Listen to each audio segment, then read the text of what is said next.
Ladies and gentlemen, please join me for the playing of the national anthem and the reading of invocation.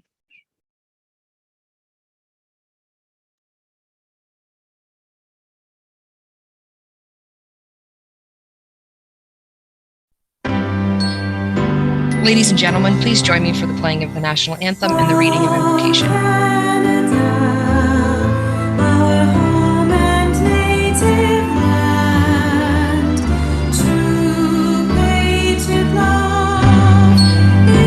Ladies and gentlemen, please join me for the playing of the national anthem and the reading of invocation. My apologies, council member. Seems like we've created a loop.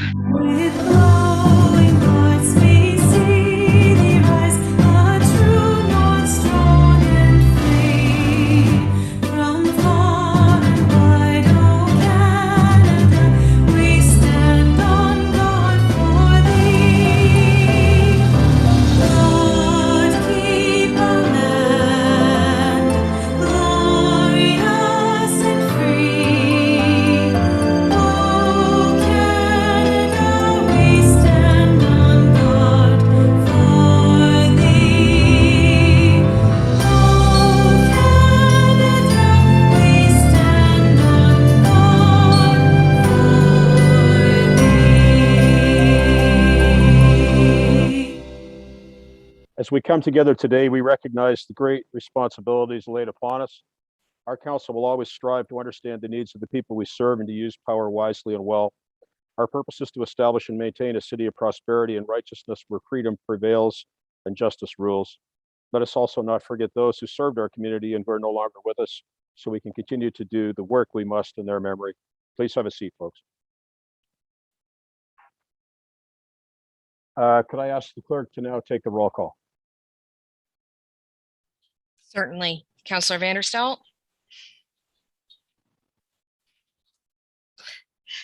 Thank you for the thumbs up, Councillor Vanderstel. Councillor Utley. Present. Councillor Sless. Present. Councillor Martin.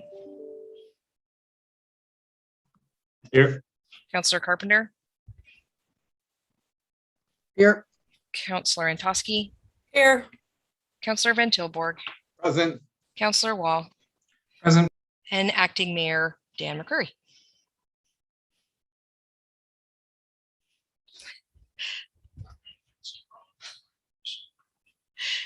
It's also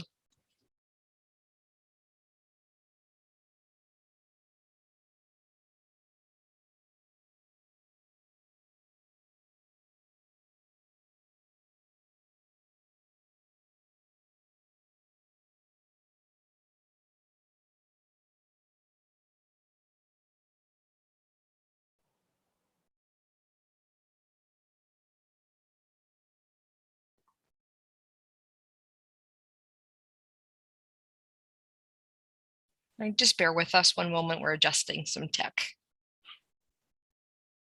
So I think I can do a mic check, Tanya.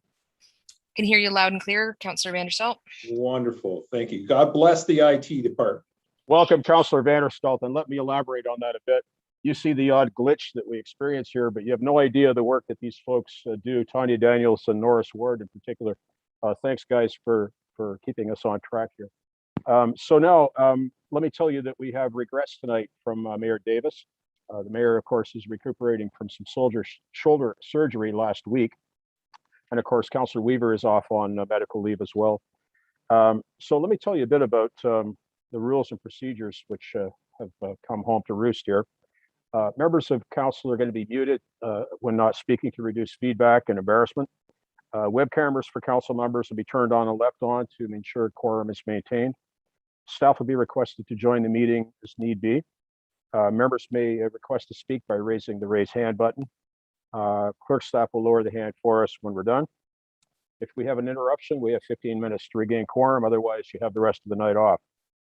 Members participating via online video conference vote using eScribe, and clerk will announce the vote results. Members of the public registered as delegates will take part electronically via webcam or telephone, and all rules continue to be applied. I'm going to ask members of council for declarations of conflicts of interest, but first I have one to state. I'll be asking Councillor Carpenter to take the chair for the item 6.1, the application for cancellation, reduction, and refund of taxes, because I have a family member who has one of those items on the agenda. Are there any other members who might have a conflict of interest tonight? Okay, seeing none, I'm next going to ask for a separation of items. Resolutions, of course, are dealt with separately. 12.2.9 is going to be automatically separated because there's a bit of an amendment to that. Could I ask now for any other items that you'd like to have separated? Councillor Martin. Yeah, item 12.4.2.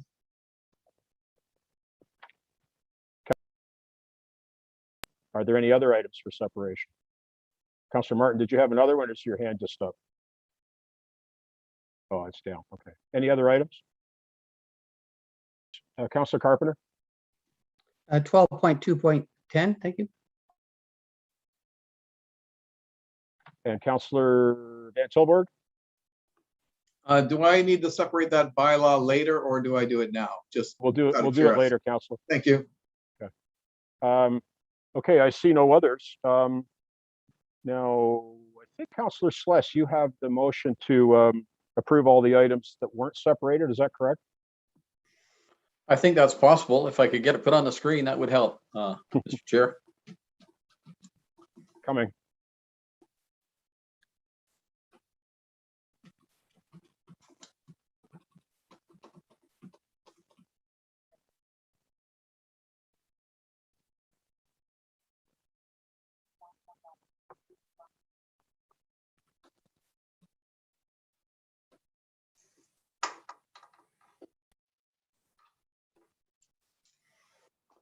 Okay, thank you. It's moved by myself, seconded by Councillor Utley, that all items contained within the committee reports, item 12.1 to 12.5, not separated for discussion purposes, be approved. Councillor, thank you. And we'll go to the vote on those not separated now. Thank you. Just prior to conducting the vote, I'll read out the items that are subject to the vote. So those are as follows. From your Human Resources Committee report, 12.1.1, Housing and Homelessness and Family Income Stability Service Provision Review and Realignment. 12 from your Committee of the Whole Operations and Administration, 12.2.1, Vision Zero Road Safety Committee report, Red Light Camera Feasibility Study. 12.2.2, 2021 Asset Management Plan, Core Assets. 12.2.3 Echo Place Neighborhood Always Stop Control. 12.2.4 Edge Street and Delamere Street Urbanization. 12.2.5 COVID-19 Support System Community Forum Report. 12.2.6 City of Brantford's Emergency Management Program and Emergency Response Plan Bylaw Update. 12.2.7 Climate Action Plan Update.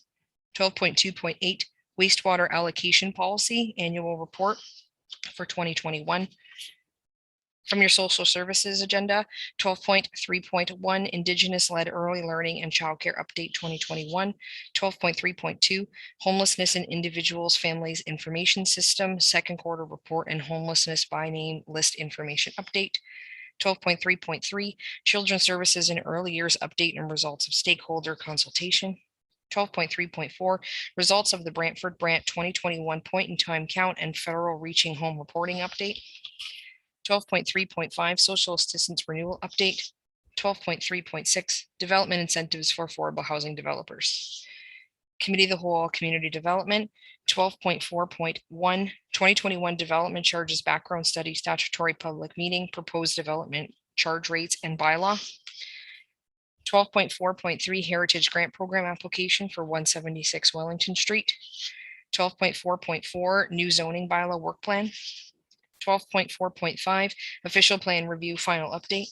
12.4.6 Proposed Amendments to the City of Brantford Municipal Code, Chapter 554 Nose Control in Response to Main Street Recovery Act, Proclamation of Amendments to the Municipal Act. 12.4.7 Brant Community Healthcare System Redevelopment. 12.4.8 Ridgewood Drive No Parking. 12.4.9 Longboat Run, Edith Montour Avenue and Stowe Terrace Road Safety Improvements. From your Finance Committee report, 12.5.1 2022 City Budget and Public Engagement Campaign. 12.5.2 Authorization to apply to Ontario Infrastructure and Lands Corporation for long-term financing for the supportive housing project at the Marlene Avenue site. 12.5.3 Capital Project Financing Update and Direction.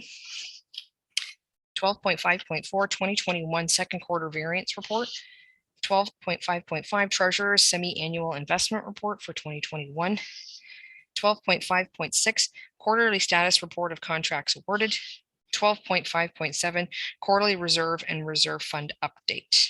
Shall I proceed with the vote now, Chair?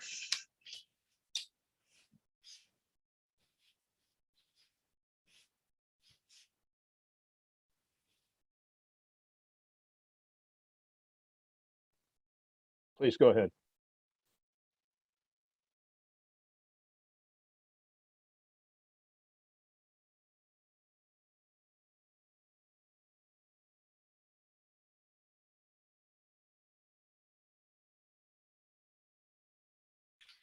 Councillor Vanderstel, we're just waiting for your response. Yeah, and you're not likely to get it, but I'm voting in the affirmative. Thank you. Thank you. I will note that. All items not separated for discussion purposes have carried on a recorded vote of 9-0. Those voting in favor, Councillors Vanderstel, Utley, Schlesmer, Curry, Martin, Carpenter, and Toski, Van Tilburg, Wall. Thank you, Tanya. Councilor Carpenter, I'd be most grateful now if you would assume the chair for item 6.1, please. Thank you, Acting Mayor McCurry. Okay, 6.1 is application for cancellation, reduction, and refund of taxes under Section 357 and 358 of the Municipal Act 2001, or the increase of taxes under Section 359. And it has a final impact of $163,844.59. There's one statutory public hearing on the agenda tonight, and that's it. I'd like to ask Pat Delfer to please come forward and provide an overview of report 582 of this year. Hi, this is Pat Delfer. I'm the Manager of Revenue and Tax Collector. This hearing is held under the authority of the Municipal Act. Section 357 of the Act allows property owners to submit applications for a reduction in taxes due to change events that have occurred during the year.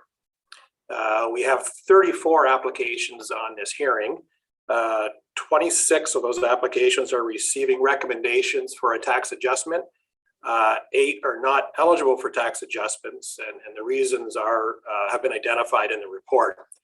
Of the 26 that are receiving tax adjustments or recommendations for tax adjustments, 6 have become exempt from taxes. Those are all City of Brantford properties. 12 have either been raised by fire, demolition, or damaged or otherwise unusable, and 8 have experienced tax class changes, so they receive a reduction in taxes due to that as well. Turn it back to the chair to ask for speakers. Thank you. At this time, it's typically we open the floor to members of the public, but we would have to have publics would have to be a registered part of the meeting. I'll now ask Danny Bawa, Bawa Hospitality Group, to come forward, who wish to speak to the application submitted for 20 Fenwich Court and 30 Fenwich Court. Mr. Bawa, please come forward.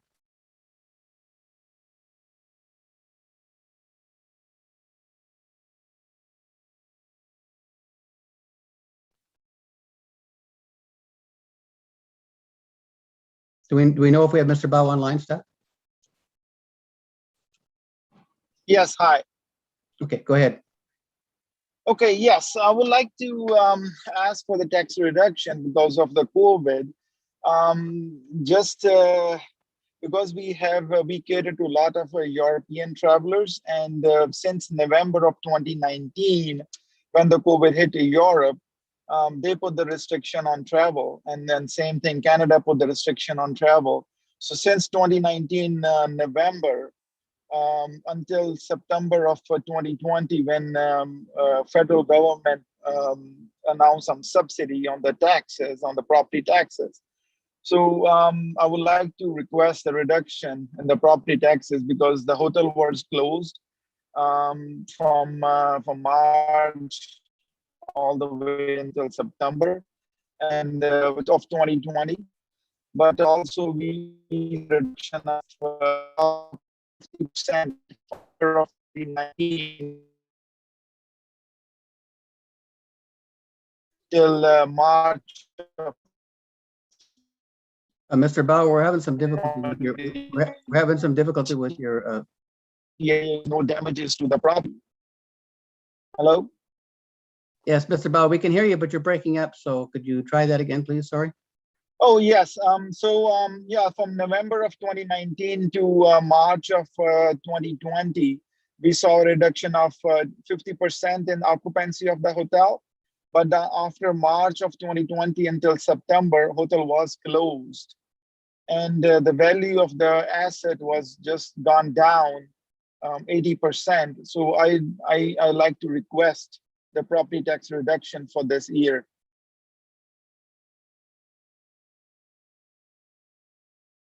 Okay, is that it, sir? Yeah, that's Okay, is there any members of the committee wish to speak? On the, to Mr. Bauer, any questions, please? Seeing none? Oh, Councilor Utley, go ahead. Thank you, Mr. Chair. Through you to Mr. Bauer. Mr. Bauer, what sort of reduction are you looking for? I want to require about at least 50% in taxes and the property taxes, because I know city also have their fixed expenses. I would like to request at least 50% reduction in the property taxes. Okay, thank you, Mr. Bauer. Mr. Thank Chair, I you. have another question to Mr. Tolfer, if I may. Yes, when this is on the floor, we'll Okay, all right, thank you. right now it's dealing with the public. Okay, Mr. Bauer? Yes, All right, thank you. No further questions from the committee. We'll be dealing with this shortly. thank you. Okay, stay tuned. I now ask Noah Gordon of Altus Group to come forward. Who wish to speak to the application submitted by 84 Lynn Road, 20 Fenwick Court, 30 Fenwick Court, and 298 William Gretzky Parkway. Please state your name and address and make your comments. Good evening, Counselor. Thank you very much. Can you hear me? Yes, we can hear you fine. Okay, fantastic. Good evening, everyone, including members of the public and counselors. I appreciate your time this evening. As you mentioned, I am here.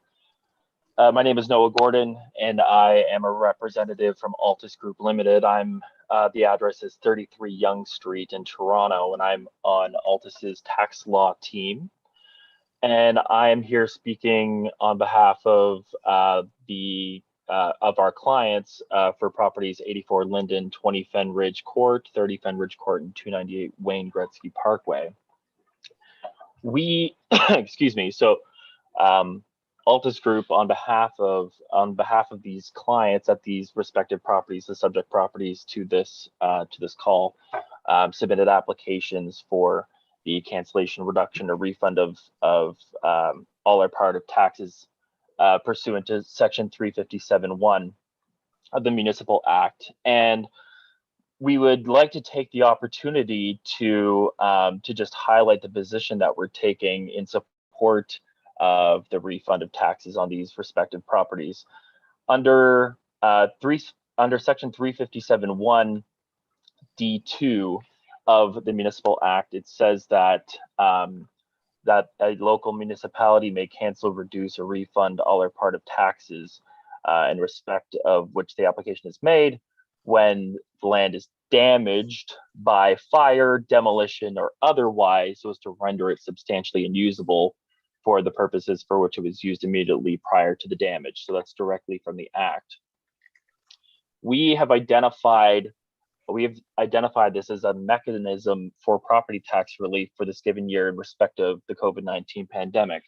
And in lieu of definitions of damage and the word otherwise from the sections, the Municipal Act does not provide the taxpayer with definitions of what they mean when they wrote the legislation of what damage is and what otherwise is. So in order to champion or I guess canvass the case law on this matter in support of our position, we looked at different cases from the Ontario Superior Court and other jurisdictions, specifically DP Inc. and Laurentian Casualty, MDS Inc. and Factory Mutual Insurance Company. These cases are provide us with information on what constitutes damage in these types of contexts, including in DP Murphy, damage was considered synonymous with injury, which can include economic harm, and MDS Inc., which I have here in front of me. On the Ontario Superior Court of Justice accepted that business interruption constituted physical damage. In a case out east, Jesse's Pizza and Economical Mutual Insurance, the presence of toxic fumes from a neighboring oil spill constituted physical damage to the property.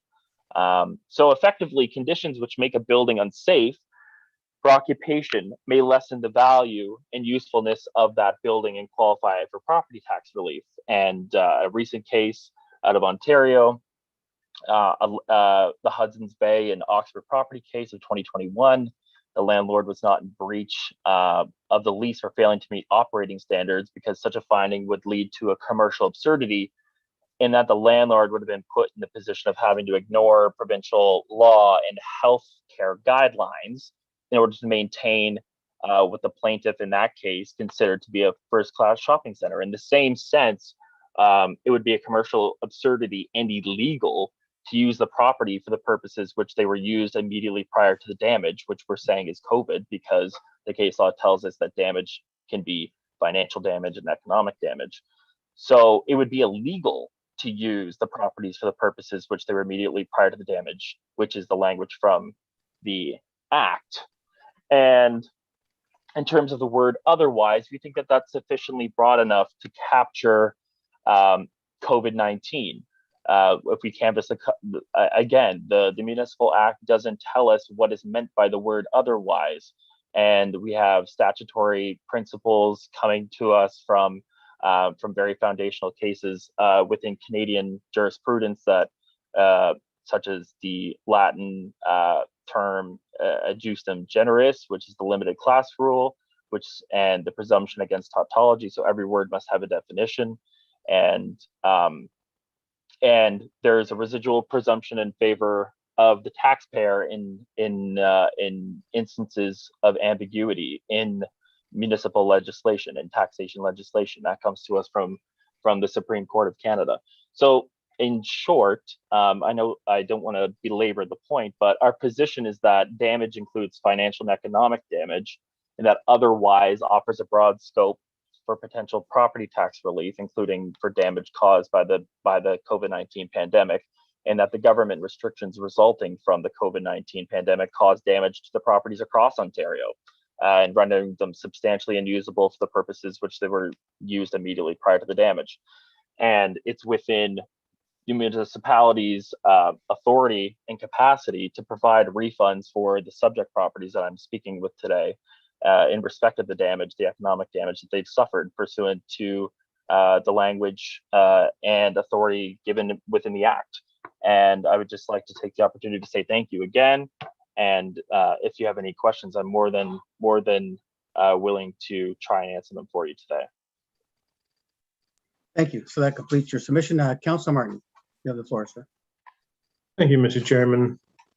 Through you to the delegation, have you made this kind of application in other municipalities on behalf of other clients or these clients? Is that question, sorry, is that correct? Is that question directed at me, Noah? Yes, it is. Yes, we have made, I believe there's over 450 applications in respect of the same issue across Ontario. And what's your success rate? From the municipalities? How many of your applications have been successful? So, I can't speak to the number of successful applications, because a lot of the municipalities have reserved the right under Section 357, I believe it's 8, to render no decision in respect of this. So we have not heard back from the majority of municipalities on this issue. They've just so after September 30th of this month, so in 2 days, we then will appeal those non-decisions to the ARB. And like I said, for the majority of the non-decisions we have, or for the majority of applications, no decision has been rendered. And for the ones that have been returned to us, I don't know if I'd say they've been unsuccessful. I would say that at the municipal level, they haven't accepted the applications yet. But that's only a few, I'll add. Okay, thank you. Thank you, Councilor. Anyone else wish to speak to this? Seeing none, thank you. We're going to deal with this item shortly. We'll be debating it shortly. So, all right, thank you. Anyone wishing notice of any further proceedings regarding this item should also provide their name and address to the clerk. Do we have anybody else?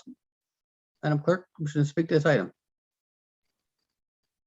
We have no further that have expressed their wish to speak. Okay, thank you. I'll now ask Councilor Antosky to move item 6.1. Please state your seconder if you have one. Thank you. Application for cancellation, reduction, and refund of taxes under sections 357 and 358 Municipal Act 2001, or the increase of taxes under section 359. Moved by myself, seeking a seconder. Councilor Martin is your seconder. Thank you. A, that report 2021-582 titled Application for Cancellation, Reduction, and Refund of Taxes under sections 357 and 358 of the Municipal Act 2001, or the increase of taxes under section 359 be received. And B, that the tax adjustments in the amount of $185,212.69 as identified in Appendix A of the report 2021-582 be approved. Thank you, Chair. Thank you, Councilor Antosky. Now it's on the floor. Does anyone wish to speak to this? Is it time to speak to it or ask questions of council staff? Seeing, Councilor Utley, you have the floor, sir. Thank you, Mr. Chair. Through you to Mr. Tolfer. Pat, is there a set percentage that the city is willing to reimburse? Is there a formula? Through the chair, no, there's no formula. Usually it's if in this case we determine them to be ineligible for any kind of tax adjustment. If they were eligible under one of the other categories, all applications go to MPAC, and MPAC does their investigation. Then they return the applications to us with a revised assessed value. In the case of these 6 applications that are claiming COVID as the reason, they came back and said that there's no building that on the property that received any physical damage during the period. And that's what the legislation says, is that a building on the land was damaged by fire, demolition, or otherwise, so as to render it substantially unusable for the purposes for which it was used immediately prior to the damage. And and that's also coming from a memorandum from the Ministry of Finance to the municipalities, specifically to this issue, is that it's not, this section of the act is not intended to provide relief where there is no damage to a building on the property. Thank you, Pat. Good explanation. Thank you, Mr. Chair. Thank you. I have further speakers. I have Councilor Brian Van Tilburg and Councilor John Celeste. Councilor Van Tilburg, you have the floor. Yes, my question is for Pat. So the dollar figure that's in an amount now, that's a dollar figure of those that have been approved. Is that correct?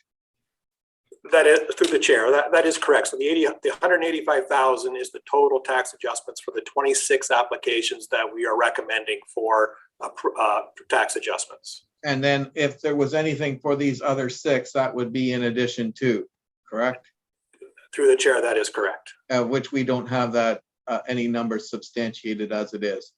I just wanted to be clear that is what we're passing. So if we vote yes for this, it is taking in the amount that you've allocated for tax reductions, and it will confirm that these others had been denied. Is that what a yes vote would mean? That is, so through the chair, that is correct. So you're making we made a recommendation for these eligible applications, and you're accepting those, and there's no recommendation on those other 8 applications, which means there's been no decision of council. Okay, thank you. Thank you, Councilor Van Tilburg. Councilor John Celeste. Thank you, Mr. Chair. Pat, is there anything that was considered that would perhaps give interest relief? These folks are struggling, and I think we all understand that. The city's struggling. We're all struggling because of COVID. Nobody's fault. It was thrust upon us. But is there any thought been given to any type of interest on arrears for a specified period of time to help folks get back on their feet. Has that been discussed at your level? Through the chair, yes, in 2020, from the period of April 1st through to September 30th, we did not charge any interest or penalty on 2020 tax arrears. Since September 30th of 2020, we started charging again. It came up again in 2021 as part of Finance Committee, and it wasn't to extend relief further, and it wasn't approved. Okay, so it has been run through finance, the Finance Committee. Correct. Okay, thank you, Pat. I guess my only comment would be, I understand why the ask is here. It makes total, to me, logical sense why they would come and hope to be able to seek some relief. But at the same time, I think if we started doing this with every business and every house and every entity in this city, the city itself would go bankrupt. So while I have compassion for the folks that are struggling, and I know they're struggling, unfortunately, I don't think at this point in time there's anything that I could support that would grant that relief. So hopefully the economy picks up quickly and everybody moves on and can pay their bills and stay in business and keep employing people. So thank you, Mr. Tefler. Thank you, Mr. Chair. Thank you, Councillor Sless. Any further speakers to this item? I'll just quickly say I tried to bring a resolution to the Finance Committee to deal with waiving the interest further with this COVID continuing, and that didn't receive support. So having had everyone speak, then I will, as this concludes the remarks, I'll ask the clerk to call the vote, please.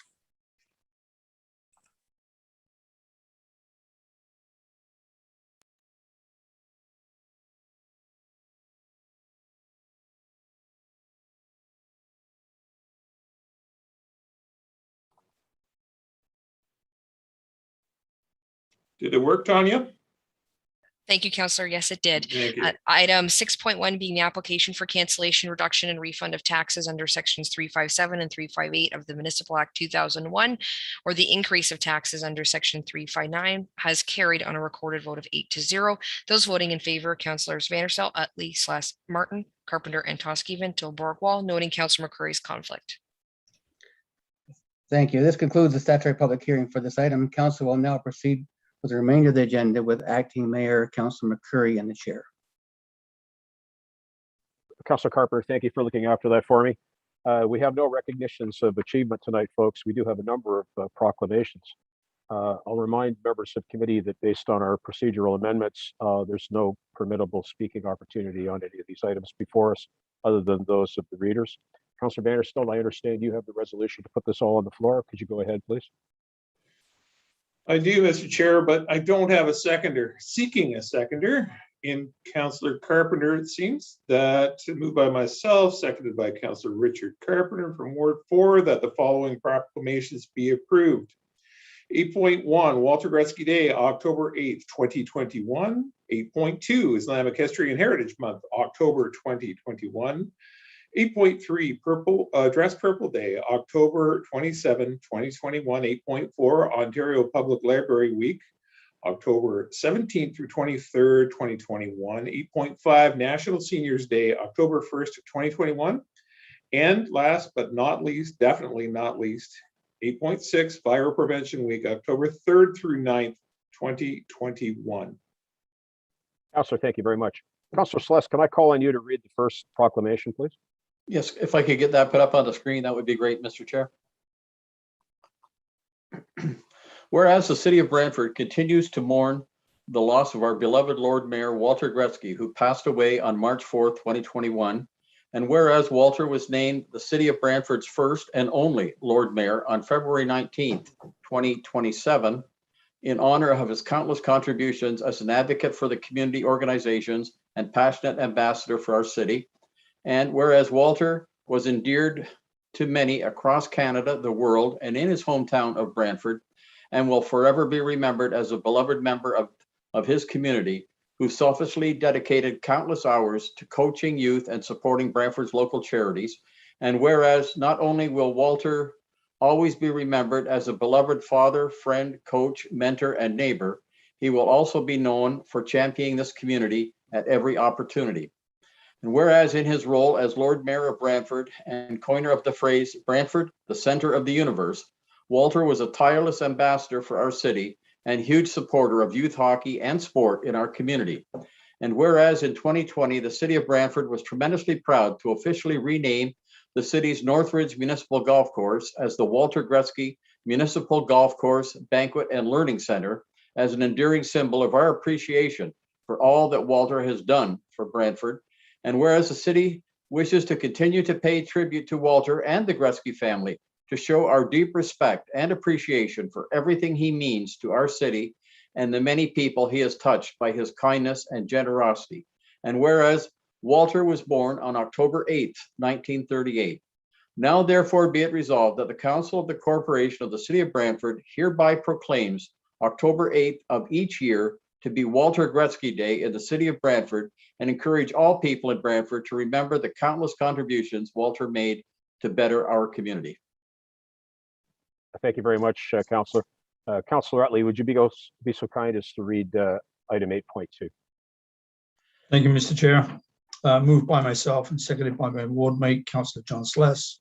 Whereas the city of Brantford's identity is defined by its people who come from all parts of the world, bringing with them their rich customs and traditions that contribute to multicultural fabric of our society and enhance our city's social, economic, and civic spheres.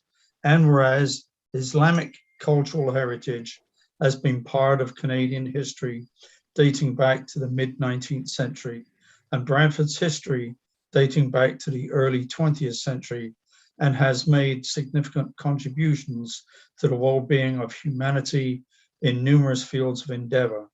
And whereas the contributions of Islamic civilization to the arts, sciences, medicine, architecture, humanities, music, and other areas of human knowledge have enriched the world. And whereas Islamic History and Heritage Month offers a unique opportunity to recognize these contributions to the diversity of the city of Brantford's vibrant and dynamic cultural mosaic. And whereas Islamic History and Heritage Month is important to fostering greater understanding, acceptance, and social cohesion among people of all faiths and cultures. And whereas the city of Brantford encourages the promotion of an intercultural understanding, mutual respect, and universal acceptance of our city's cultural diversity. Now therefore be it resolved that the Council of the Corporation of the City of Brantford hereby proclaims October as Islamic History and Heritage Month in the City of Brantford. Thank you, Mr. Chair. Councillor, thank you. And Councillor Antosky, can I call upon you to read item 8.3? Yes, Chair, thank you. Moved by myself and seconded by my ward mate, Councillor Carpenter. It is Dress Purple Day, October 27th. Whereas all children, youth, and families are valued, and whereas together with the entire community, Brant Family and Children's Services shares the responsibility of nurturing, protecting, educating, and guiding all children, youth, and their families. And whereas Brant Family and Children's Services supports families and their journey towards self-determination, safety, and care. And whereas to increase awareness of the supports and services offered throughout the community, Brant Family and Children's Services invites the City of Brantford to dress purple. Now therefore be it resolved that the Council of the Corporation of the City of Brantford hereby proclaims Wednesday, October 27th, 2021 as Dress Purple Day in the City of Brantford. Councillor, thank you. And Councillor Wall, could you read 8.4, please? Ontario Public Library Week, October 17th to 23rd, 2021. Whereas public libraries play a vital role in helping Canadians of all ages access the information and tools they need to live, learn, and work. And whereas public libraries help Canadians develop the skills required to find and evaluate information in order to adapt and succeed in knowledge-based economy. And Whereas public libraries bolster economic prosperity by providing access to essential decision-making information for organizations, businesses, and individuals. And whereas public libraries enhance the quality of life for all Canadians and help ensure that culture continues to flourish and thrive. Now, therefore, be it resolved, the Council of the Corporation of the City of Brantford hereby proclaims October as Canadian Library Month and October 17th to 23rd, 2021 as Ontario Public Library Week, and encourages all residents of Brantford to discover all of the services the library offers to the community. Thank you, Councillor. Councillor Carpenter, I believe it's become an annual tradition for you to read the National Seniors Day proclamation. Would you go ahead, please? Thank you, Acting Mayor McCurry. It's moved by myself and seconded by my ward mate, Councillor Cheryl Antosky. Whereas Friday, October the 1st of each year is National Seniors Day, and whereas active transportation, transit, and access to services were identified as priorities in the Healthy Aging Plan, the city's Brantford's age-friendly strategy, and whereas the City of Brantford's Healthy Living campaign aims to educate older adults about different modes of transportation to support their participation in social, recreational, and cultural activities. Now, therefore, be resolved that Council of the Corporation City of Brantford hereby proclaims October 1st, 2021 as National Seniors Day in the City of Brantford. Thank you. And Councillor, thank you very much. And another annual tradition, the reading by Councillor Martin of Fire Prevention Week. Thank you, Mr. Chairman. Whereas Brantford is committed to ensuring the safety and security of all those living in and visiting Brantford, and whereas fire is a serious public safety concern both locally and nationally, and homes are the locations where people are at the greatest risk from fire, and whereas smoke alarms sense smoke well before you can, alerting you to danger in the event of a fire, which you may have as little as 2 minutes to escape safely.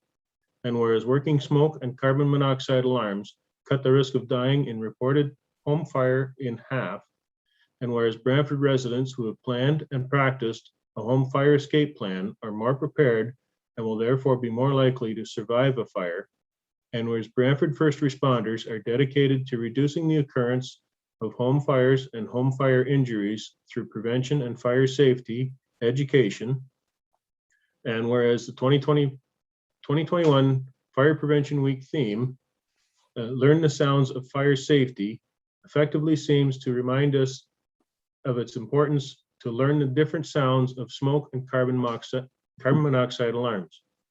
Now, therefore, be it resolved that the Council of Corporation of City of Brantford hereby proclaims October 3rd to 9th, 2021 as Fire Prevention Week, and urges all residents of Brantford to test their smoke and CO alarms and to support the many public safety activities and efforts of the Brantford Fire Department.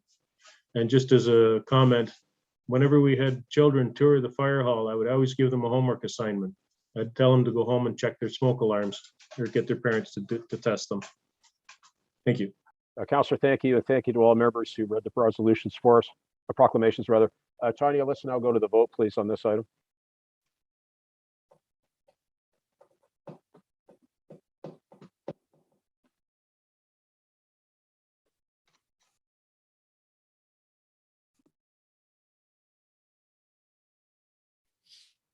All proclamations have carried on a recorded vote of 9-0. Those voting in favor, Councillors Vanderstel, Utley, Sless, McCurry, Martin, Carpenter, and Antosky, Van Tilburg, Wall. Thank you very much. Tonight, we have no presentations and we have no delegations. We do have a clerk's report on communications, though. And I wonder if I could call on Councillor Van Tilburg to move that and let us know who your seconder is, please. Moved by myself, seconded by my ward mate, Councillor Wall, that the clerk's report on communication for September 2021 be received. Any discussion on this, folks? Seeing none, let's go to the vote.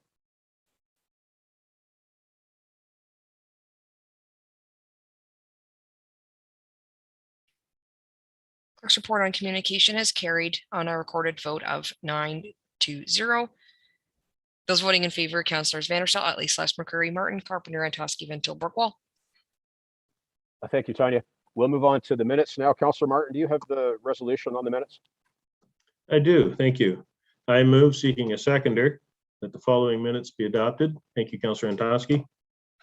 City Council, August 24th. Special City Council, August 24th, 30th. Special City Council, September 14th.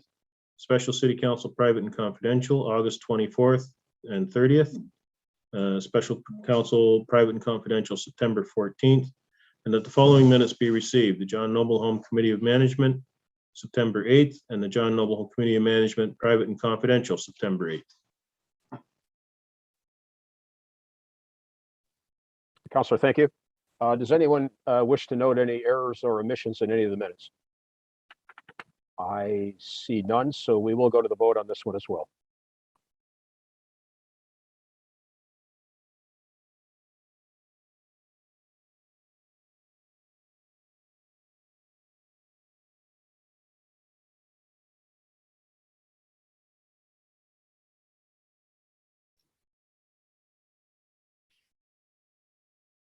The minutes have carried on a recorded vote of 8-1. Those voting in favor, Councilors Vanderstel, Utley, Sless, McCurry, Martin, and Toski, Vento, Burkwall. Those opposed, Councilor Carpenter. Tanya, thank you very much. We're going to move now to the items which were separated because of amendment or by request by members of the committee before us tonight. Councilor Carpenter, do I understand correctly that you have the resolution for this?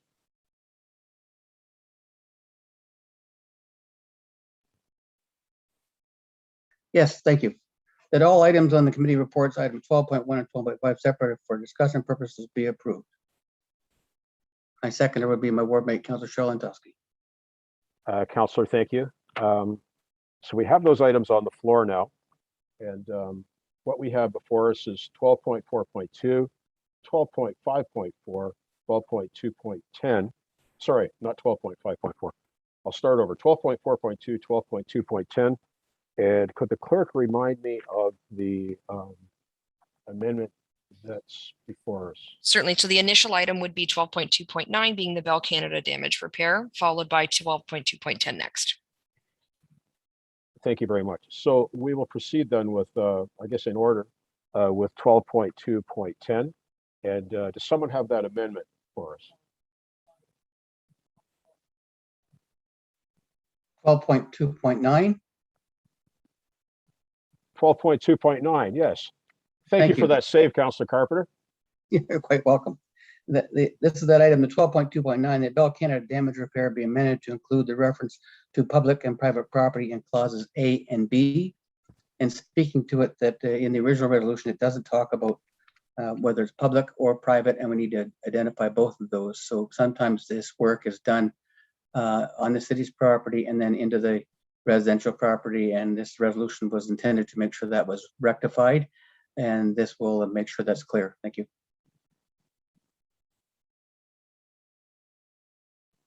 Thank you, Councilor, and thank you to staff who caught that earlier in the day. Is there any further discussion on the amendment before us, folks? Seeing none, we'll go to the vote on that. I could just confirm who the seconder was for the amendment. I'm happy to second. Thank you, Councilor Antosky.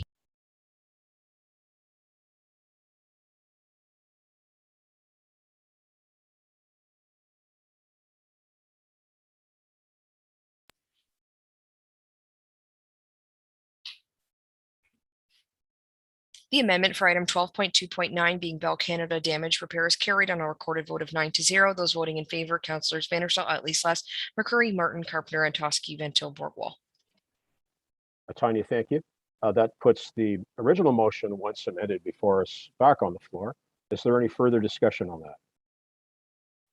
I don't see any, so we'll go to the vote on this one as well.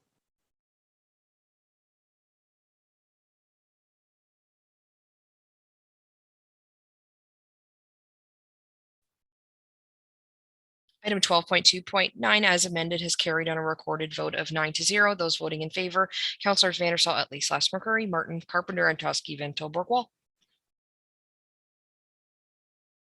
Thank you again, Tanya. Now, if my count is correct here, I believe we've come to 12.2.10, which was separated by Councilor Carpenter. Yes, thank you. To staff, can staff tell us where the funding for this is going to come from? I think it's $100,000 for a consultant and then $200,000 for trail repair. Do we know where the funding is going to come from for this? Through you, Councilor McCurry. Councilor Carpenter, so this is coming from the roads and related reserve fund for the 100,000, and the 200,000 will be in the capital budgets for 2022 for your review. Okay, and we know that the consultant's report will cost 100,000. Like I said, well, now that we're saying it's 100,000, it will be 100,000, won't it?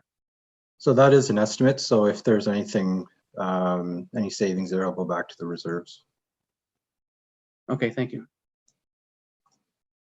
Councillor, thank you. And Councillor Antosky, you're up next. Thank you, Acting Mayor. Indy, can you remind me, and I know there was discussion about this, but what specialization is needed that for this kind of audit that we need to go outside for a consultant? Do we not have, is it a capacity issue, or we don't have the skill required for a trail audit in-house? Through you, Chair. So Councillor Antosky, it is a resourcing issue and the timing that's required to report back as well. So a consultant would be needed to perform this work. There may be some specialties, but once we write the RFQ, we'll know a little bit better in terms of the safety and the risk and et cetera, that specialty that might be required by the consultant. Okay, so sorry, Indy, I'm not clear. So the consultant will determine what kind of specialty we need. I understand we're looking to make the trails as safe as can be, and I suspect we have some sort of, guidelines in terms of what that looks like. What might the consultant, and I know you don't know yet because you don't have the art, but could you give me an example of what we might be looking for outside of what we sorry. I should be clear, Councillor Antosky, the RFP will be written so that we retain a consultant that has that experience. That's what I meant to say. Okay, and it's experience that we do not have in-house. We may, but we may not have the resources to go out and check and do this. Yes. Exactly. Okay, thanks, Indy. Councillor, thank you. And Councillor Van Tilburg, you're next. Go ahead, please. Yeah, I've heard a little bit of feedback from the public, and I myself, I have a little bit of sticker shock on this at the 300,000 level. I believe even our red light cameras are 600,000, and they'll all be going to the estimates committee. So after everyone spoke, I would like to have this as in its entirety, that's consultant and all, be referred to estimates as an unmet need. And I'd also like to have it where that this is a discussion item on our Let's Talk Brantford, so that people can weigh in on the trails. And I think that's important. Our trails are popular. And I know next year is going to be a very critical time for budgeting. And we're going to have it's going to be a tough budget. And so people really need to speak out and say, what do we want? Where do we want it? We do have safety issues across the city to address as well. And there is only so much money to go around. So that's what I'm looking for, but I want to hear what others may have to say before I bring that referral forward. Thank you, Councillor. Councillor Wall, did you still have your hand up? Councillor Vanderstel, sorry, go ahead, please. Thank you, Mr. Chair. I think all of council would have received a PDF from our legal department with regard to the claims that have come in the past number of years. I think it's just in excess of $103,000 as a result of two claims that resulted as the activity on the trails found necessary based on conditions, and one trail that was apparently decommissioned. A quick question through you to you, Mr. Chair, to Indy. Is it a part of the condition assessment that we will be determining what is a high use, a regular use, and a non-usable trail? And will we be making any adjustments to that, to any signage that would indicate that the city absolves itself of all responsibility as a result of the trails that are not regularly maintained? So through you, Chair. Sorry, Councillor Vanderstel, could you just confirm, are you saying that if there's a trail that is not in use, that we would sign that appropriately so that we don't take the liability or the risk associated with that? Yeah, that's my first question. Yes, Indy, thank you. So the use of the trails, or whether they are, so we're not doing this in terms of whether the trail is being used or not. It's more the safety. So turning, hairpin turns, type of material, those kinds of things that was identified in that resolution. So it's basically just looking at the safety of the trails, not mentioning, maybe there might be somewhere a trail where you may want to close a section and realign it. I don't know. Again, we worked that into the RFP as terms of what the recommendations would come as part of that consultant's work. Okay, thank you very much. Councillor, thank you. And Councillor Sless, go ahead. You have the floor, please. Sorry, Thank you. I'll come back a second time, Mr. Chair. Sorry, Councillor, if I interrupted your speaking, this is your opportunity. It is council. Oh, have it is time left- council. My apologies. Yes. Yes, my apologies. Thank you very much for setting me Councillor, if straight. you'd like to take another minute, go ahead, please, before Councillor Sless jumps in. Thank you very much, Mr. Chair, for your leniency. I personally, I would rather not see pain and suffering on our trails and have payouts. I would rather have our trails in excellent prime condition. I would rather have an expert have a look at our trails. If I were to spend $100,000 on something, it wouldn't be a claim. It wouldn't be a payout. It would be for a professional to tell us what to fix and what to change so that there's less pain and suffering that occurs on our trails. I understand the idea of sticker shock, but I also understand that we are the hub central of trails in Southern Ontario, and we should be proud of it and we should maintain it. Thank you, Mr. Chair. Councillor, thank you. And my apologies again for cutting you off. Councillor Sless, you have the floor. Go ahead, please. Thank you, Mr. Chair. Well, I agree that we're rightfully proud of our trail system, and I think it is important to maintain it and keep it at a high level. But having said that, I think it's also very appropriate with so many asks and so many demands on the city that that this be put into the mix of unmet need, and let it be judged against other critical needs in the city.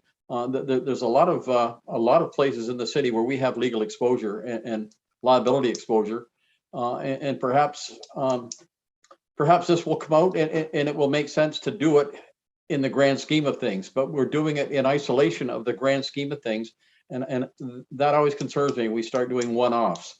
So the concept of doing it, I agree with, but the method of doing it, I'm struggling with. I think it should be measured against everything else.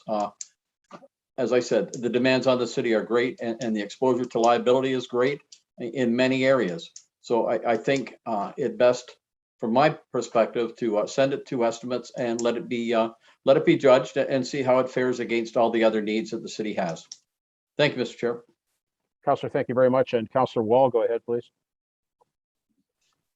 Thanks, Acting Mayor McCurry. Who's in charge of our trails right now? Like, which staff member? Where's the cutoff?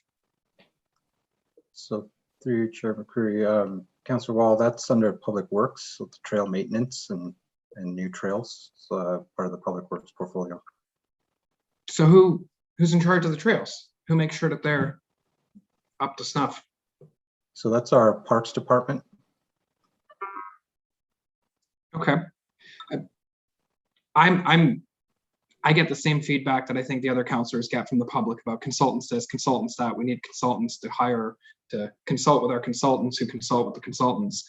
Why can't $100,000? How come we can't just hire an employee who just is in charge of taking care of the trails? So through you, Chair McCreary. So the purpose of this resolution is to do an audit and a study. Trail maintenance is separate, and we do have trail maintenance staff in the Parks Department. And so they're able to upkeep the trails as much as they are possibly able to do. So I understand that. Sorry, I don't think I asked that right. Why do we have to hire somebody who's a contractor instead of hiring an employee? Or how come we can't just spend? I heard resources, like I just don't get it. And I think that that's the confusion with members of the public, is that we have employees. So how come we can't have an employee do this? Yeah, through you, Chair McCreary. So Councillor, as I mentioned earlier, we don't have the resources in terms of putting our other capital plans, our other maintenance, everything on hold to do this work. We do have. So that's my question, Indy. I'm sorry. How come we can't hire somebody instead of hiring a contractor? Like, money is a resource. So we clearly have the resources because we're spending the money. So how come that money isn't spent on an employee? Right. So through the chair, it's really an employee. So the purpose of this, so just to be clear, the purpose of this is to get a report in terms of what is, where we have issues on our trail. It's a one-time expenditure to get a report, where then this report will be given to staff in terms of completing the necessary recommendations out of the report. So to get a staff member to do this work on a temporary basis, which would be a one-year contract, et cetera, you may be pushing this out in terms of even getting somebody in to do this work. So the purpose is to get this document, detail what the issues are on our trails, and then deliver this to staff, the maintenance staff or the engineering staff or whoever is required to deliver the work after, depending on what the recommendation is. That piece can be done by staff. But the initial consultant that we're looking to hire is to actually give us that recommendation as a professional, what issues we have.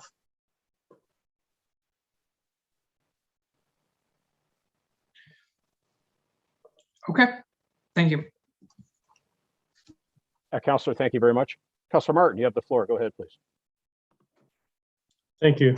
Through you to Indy, is it the intention to have this consultant bring back not just a list of defects with the trail, but also to prioritize the work that needs to be done first, so that we can deal with the most egregious safety concerns first and work through the list as money and time allow? Through your Chair McCreary, yes, Councillor Martin, that is what we would do.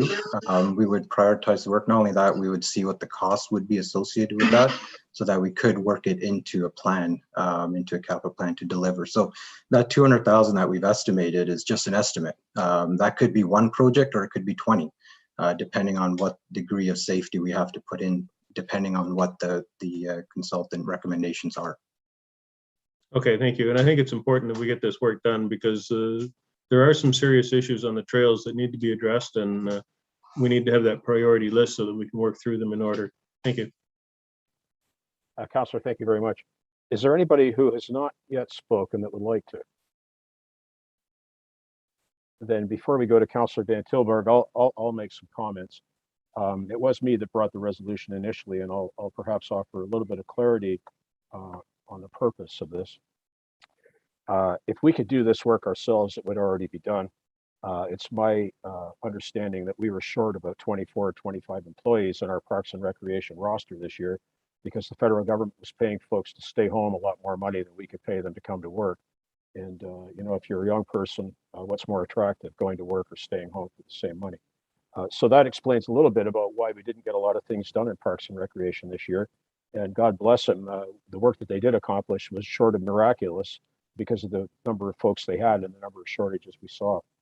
I hope you're not making this decision based upon how many people have sued us and how much money they've gotten. I think Councillor Vanderstelt hit upon the crux of this. It's about pain and suffering, not necessarily about liability, because the city has deep pockets. I can tell you there's a circumstance that exists under the Lorne Bridge, which caused a devastating injury to a gentleman many years ago. And I probably shouldn't say this because the legal staff may be upset with it, but we've taken no action to remedy that probably in 20 years because there was some concern about admitting liability by making the corrections. And I can tell you that we have probably a dozen situations just like that, and we simply wouldn't tolerate this kind of condition on our city streets. You know, it's akin to having an intersection without stop signs or without yield signs. That's kind of the circumstances that we have. The consultant that we're looking for is somebody that has eyes and ears and some degree of experience in landscaping and consulting and the ability to write a decent report and make recommendations. I would hope that you're all going to support this. I can appreciate why you may not want to commit the money that's going to actually be spent on the remedies, but please support the amount of money that's coming out of an already earmarked fund for roads, as Indy said, to complete the study. Let's get the study done this year. I can tell you, having ridden these trails myself, that the vast majority of these improvements are things that our staff can do with very little expense simply by utilizing staff time to do things like clearing brush and in some cases widening a trail by a little bit. It's not rocket science. It's not creating bridges. It's not making $1 million mile in the north end of town. It's some simple improvements that'll make the experience much better for the residents of our city.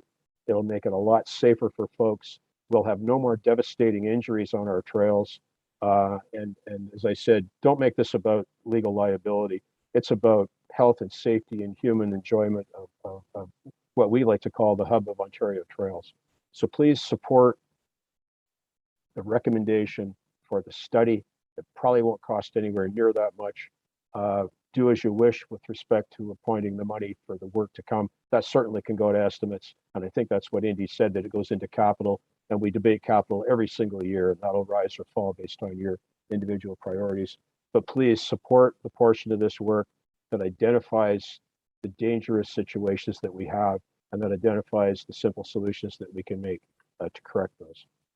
Thank you, members of the committee. Now, Councillor Van Tilburg, if you'd like to introduce I believe you called it a referral. Go ahead, please. Yeah, a referral to refer this entire resolution to estimates and to have staff have a discussion for the public on Let's Talk Brantford regarding trail safety. And is there a seconder for this? Seeking one. I guess it's, sorry, it's hard to Can't see see the with face. the I can't screen see. up. I Who's see your Cheryl seconder, Councillor? Antosky. There could be others. Sorry, who's your seconder? I see Cheryl Councillor Antosky. Antosky, thank you. Okay. Referral is debatable. On the referral, folks.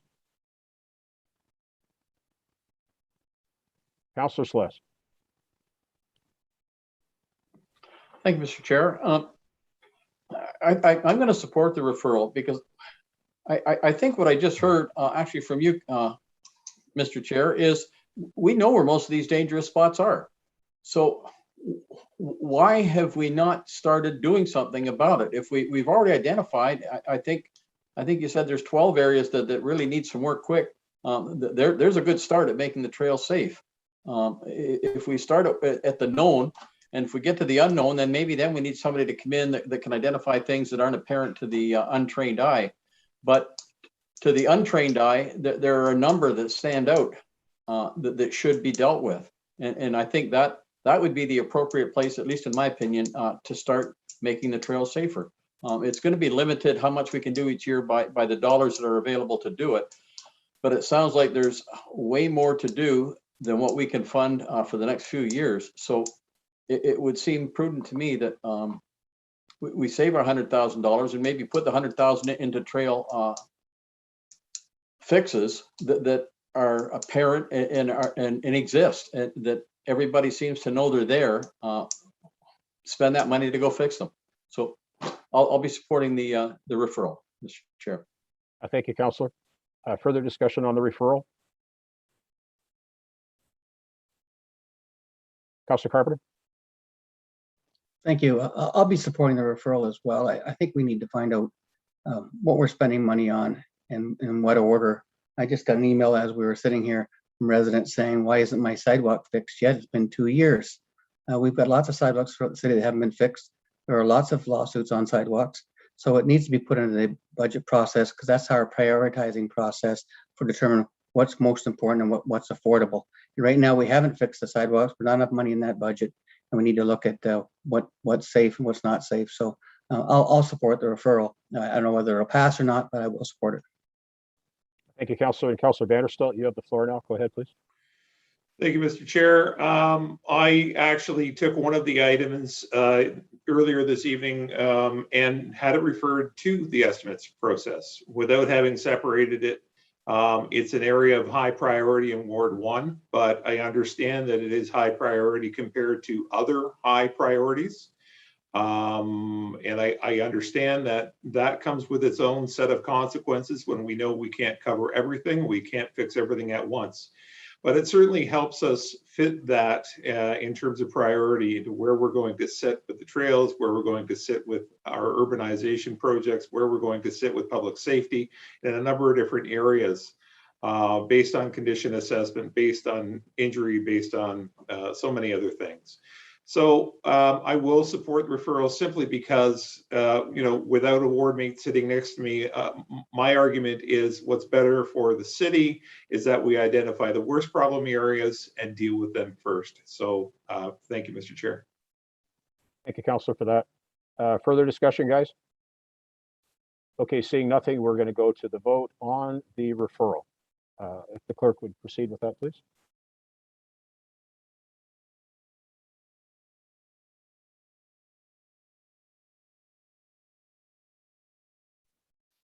Counselor Wall, just waiting your response. And my system crashed. That's a no. I'll mark you accordingly.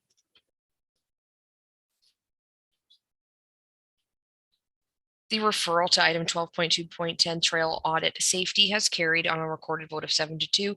Those voting in favor, Councilors Vanderstelt, Utley, Sless, Martin, Carpenter, and Toski, Van Tilburg. Those opposed, Acting Mayor McCreary and Councilor Wall. Thank you, Tanya. That takes us, folks, to, I believe, item 12.4.2. Councilor Martin, that was your separation. Go ahead, please. Thank you, Mr. Chairman. First, a question through to staff. I believe it says in the report that the walking trail will be closed for the duration of the curling event. Is that correct?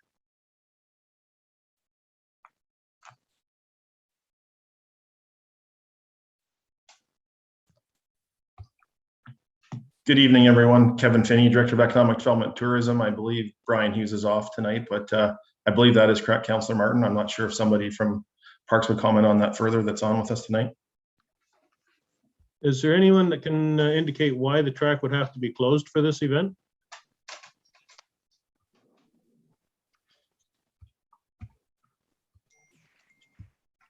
Through Chair McCreary, I'm not sure if Vicky can answer that, if she's been a part of it. She is online today, but I'm not sure if she's familiar with that.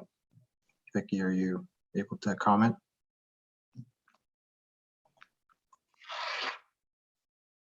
Hi, Vicky Armitage, Manager of Park Services. No, I'm really not familiar with that and why the track would need to be closed. I'd have to follow up and get more information for you.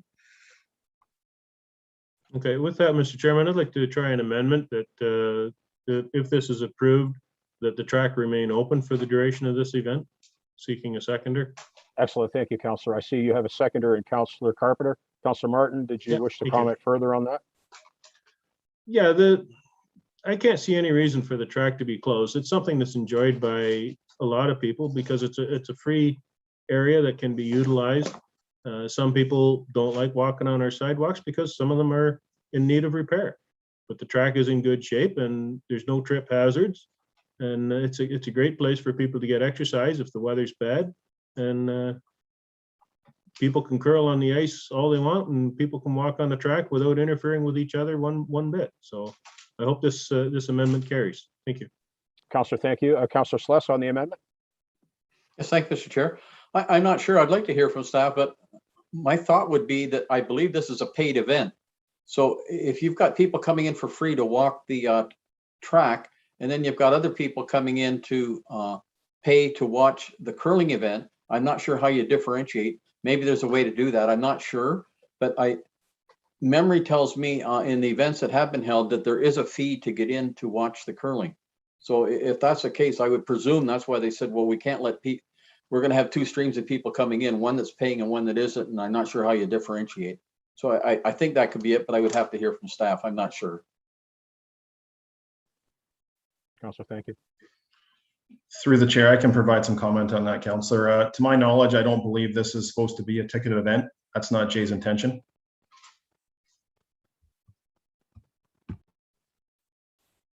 Further, Councillor Sless? Having heard that, I'm good with leaving the track open. Thank you very much. Any other discussion on the amendment to maintain the operation of the fitness track? Then we will go to the vote on that.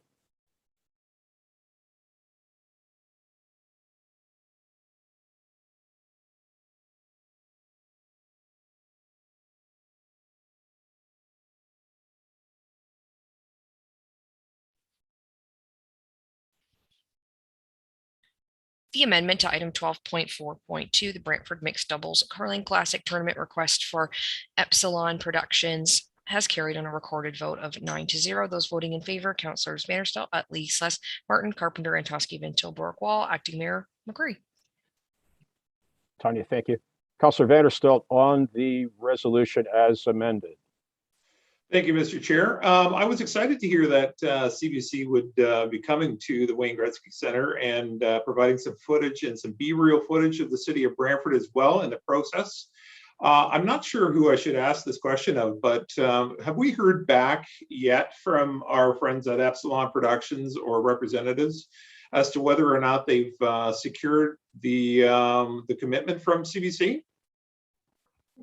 Through you, Mr. Chair, to date, staff have not heard back from Epsilon Productions. Okay, all right. Well, thank you very much. Thank you, Mr. Chair. Councillor, thank you. Councillor Rutley, you have the floor. Go ahead, please. Thank you, Mr. Chair.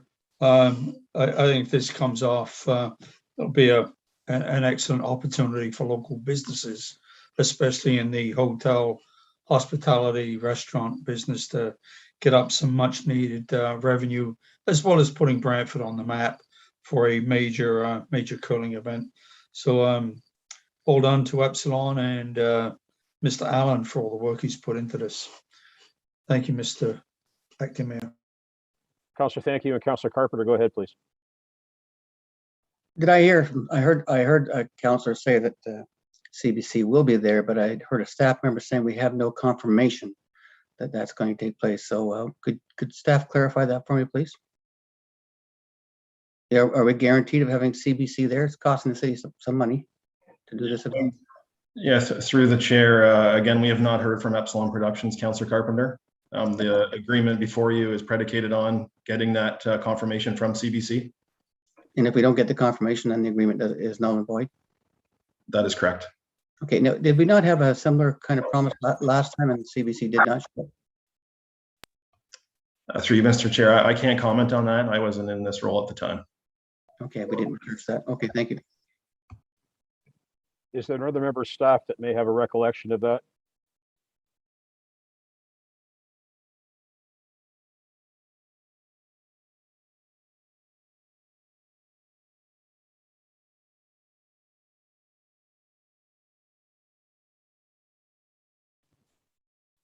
Councillor Celeste. If you're asking for recollections, yes, the last time we had it was the Ontario Championships or something like that. It was all gentlemen playing, and yes, I went up and saw a couple of the games, and then when the finals came, I didn't come, but I watched it on TV. So I'm not sure who was broadcasting it. It could have been TSN, it could have been one of those, but I watched it on TV. Thank you for that, Councillor. Councillor Martin, go ahead, please. Thank you. Through you to staff, do we know if they've secured free ice at any of the curling clubs in town? Because I believe they were going to be utilizing curling clubs as well as the Gretzky Center. Through the chair, I'm not aware of that, Councillor Martin. The event organizer has not disclosed that to staff as of yet. Okay, and do we know how much the event organizers are going to make from this? And what the source of revenue is if it's not a ticketed event? Again, through the chair, I don't believe, from the committee meeting a few weeks back, the event organizer did say that he would not make any profits from this event. But again, that's not for me to comment on. Okay, and has this individual done successful events in the past? Yeah, through the chair, our office has done sponsorship agreements before with Jay Allen. Back in, I believe it was 2016 and as recently as 2020. Okay, thank you. Councillor, thank you. Further speakers?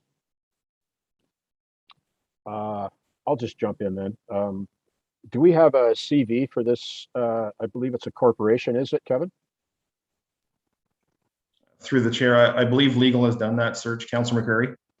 But again, that would be search. Yeah, that would be part of the formal sponsorship agreement once we have confirmation from CBC. So I was away for the committee meeting in September, so this is my first opportunity. Although I won't try to squeeze in 2 speaking opportunities, Councillor Carpenter. I see you're on that. So this agreement with this company, I presume it's a corporation, Kevin? Yes, it is. Do we have a CV? That is, do we have a list of other events that they've successfully done elsewhere? Through you, Mr. Chair, again, I'm not privy to that information. We only kind of captured what was held within. Okay, so that's not something council has seen? I don't believe so. Okay, and are we privy to a budget for this operation? Again, through yourself, I have not seen an overall budget for this event. So all we know is that there's an amount of money they want from us. Now we also, Kevin, there's a security deposit they're posting. Again, that would be part of that sponsorship agreement that has to be formulated. I believe that was in the report, that there's a security deposit of $2,500. Again, that could be correct. Is there a member of staff that can answer that question?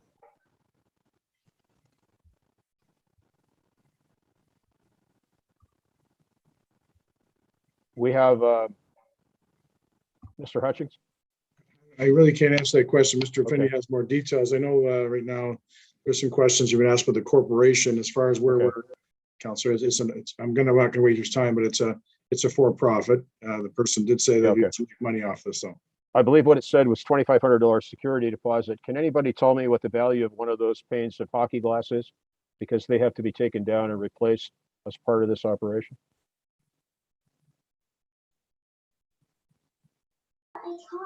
Sorry, Chair McCreary, I don't have that information at hand for the one pane of glass. Is there a reason why this has to be concluded tonight?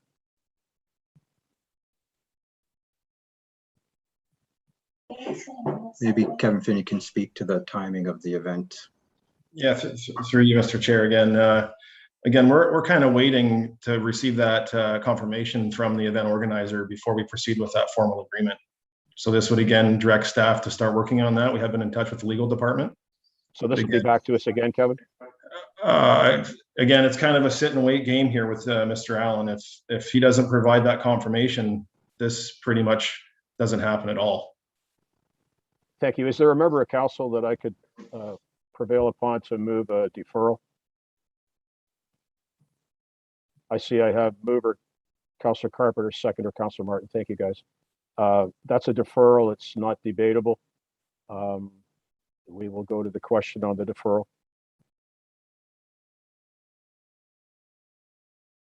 Time and place?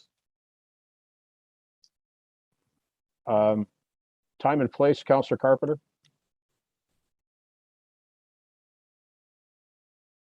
I believe that's Councilor, where the time and place would be?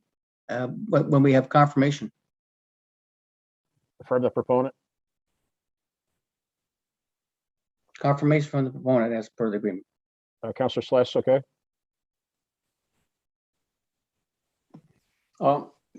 Yeah, I guess I thought this was a no-go if they don't bring it. So I'm not sure what we achieve. At worst, redundancy. Thank you, Councilor. So we will go to the vote now.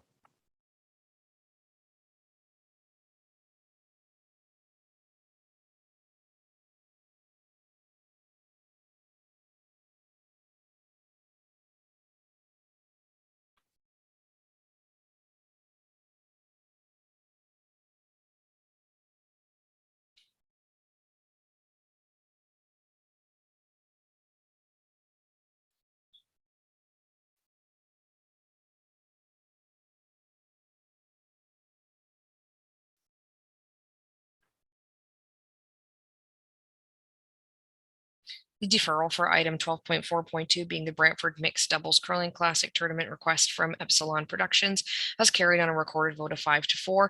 Those voting in favor, Councilors Martin, Carpenter, and Toski, Van Tilborg, Acting Mayor McCurry. Those opposed, Councilors Vanderstel, Utley, Sless, Wall. Tanya, thank you. I believe that gets us to the end of our separated items from committee reports. So we'll move on now to resolutions. We have several of those tonight. The first one is item 13.1, Council and Committee Meeting Operations. Councilor Wall, I believe that's your resolution. Could you read it, please, and state your seconder? Thank you, Acting Mayor McCreary. Moved by myself, seconded by, I believe, my ward mate, Councilor Van Tilborg. 13.1, Council and its committees meeting operations, financial impact $10,000, meal budget savings $5,400, one-time technology expense and 28,350 operating expense for facilities and IT services. A, that report 2021-433 titled Council and its Committees Meeting Operations be received, and B, that staff be directed to transition to a council and its committee hybrid operation commencement phased approach, option 1, as outlined in report 2021-433, effective November City Council, and present an interim report, direct a council prior to the launch of phase 2, and C, that staff be directed to execute the live broadcasting of open session meetings with the following conditions. 1, meetings to be broadcasted live and maintained on the city's website, YouTube, our city council, committee of the wholes, standing committees, finance, HR, social services. 2, meetings to be recorded but not broadcast live are task forces advisory committees. 3, meetings not recorded, broadcast, or uploaded to YouTube website are quasi-judicial and hearing type meetings, not including planning hearings as part of the committee of the whole or council meetings. And D, that staff be directed to proceed with the necessary encoder purchase of $5,400 and include the operation impact of $25,350 as an unavoidable increase in the 2022 budget, and ensure all recorded open session meetings are processed via the encoder and maintained on the city's website for 1 year after meeting date. And E, that staff be directed to suspend meals for meetings and reevaluate them for meetings commencing in 2023. And F, that the bylaw to enact the attached corporate 050 electronic virtual meeting operation procedures policy be presented to council for consideration and the review of the policy to be conducted by Q3 2022. And could you remind me who your seconder is? Did you say Councillor Van Tilburg? Councillor Wall, thank you very much. Speakers will be led off by Councillor Martin. Go ahead, please. Thank you, Mr. Chairman. Through you to staff, it says here meetings to be recorded but not broadcast, or task force and advisory committees. Does that mean someone's going to have to go out to remote locations where some of these committees meet and actually record these and save them? Because I know the airport advisory committee meets at the airport, and I believe tourism meets at the tourism center, and there isn't facilities there for recording meetings. How's that going to be handled? So through the chair, I can answer that. So what you would have is actually still the Zoom platform or an electronic platform being utilized for those types of meetings. So we would be recording through that platform and bringing in that. A lot of the transition for task forces and advisory committees would be dependent on where they're being broadcasted from and how we transition those. So it may be that those meetings actually need to begin being held at new City Hall versus offsite, but that is part of navigating the next step of phase 2. So the intention then is to continue recording those even once we're no longer meeting virtually? That is correct. So through the chair, we're looking at still recording those, but we wouldn't actually have the live broadcast. Part of that is scheduling conflicts, and then the use of that second encoder would allow us to then put the meeting through that encoder and still have them on our website. So anyone that wished to view it from an electronic participation could do so, provided with a link. It just wouldn't be live on our website. Still would land on the website just later. Okay. I believe it said something in the report about some members of advisory committees not being comfortable with having these available for viewing. Can you comment on that, please? So certainly through the chair. So it's been like a low volume of comments brought to the clerk's department just in the transition to the virtual world. That was really at the very beginning of this journey and through our virtual and into the hybrid, that there was some concerns that volunteers were not prepared for, did not want to be on screen and become YouTube star members. So we just wanted to make sure that council was aware of that concern. Though these still would go onto the website, that was something that was expressed, but mainly that was at the beginning of the pandemic. Okay, so you believe the concern is strictly being broadcast to YouTube. They wouldn't mind if it's available on the website. I believe it's twofold. So part of now the experience with the electronic is we could be a lot more forthcoming. The transition to virtual really happened very fast. So these volunteer members that had expressed and joined our committees may have not been in a position to be prepared to be coming on to YouTube. Now with the direction to council, when we advertise and when we train our volunteer members on those, we can express that is a condition as a part of what City of Brantford plans for its committee operations. So at the beginning, I think it was sort of a surprise because they were not broadcasted before. So we wanted to help transition through that process. Okay, with that information, I'd ask for a separated vote for item C2. So I'll be voting against that. Thank you. Noted, Councillor, and thank you. Councillor Sluss, you have the floor. Go ahead, please. Thank you, Mr. Chair. Through you to the clerk. Tanya, I believe all of this hybrid and the transition is all really dependent on how the pandemic goes. If things get worse, things will change, correct? Is that correct? It's built to be flexible. Through the chair, absolutely. So in taking into consideration the start date, that is why you have a further out start date than initially thought. We were looking at October. Then with conditions really out in the environment, we wanted to say, okay, we need to look at November as a potential start date. This plan is really contingent on the Brant County Health Unit support for our health and safety plan. So should they adjust that plan or revoke their approval of that plan, we'll need to pivot how we're going and when we're going to start this. So that would happen in mid to late October. We would need to make a final call on whether this is perceivable for the November council. Okay, and I wasn't clear in reading it. If and when the pandemic gets under control,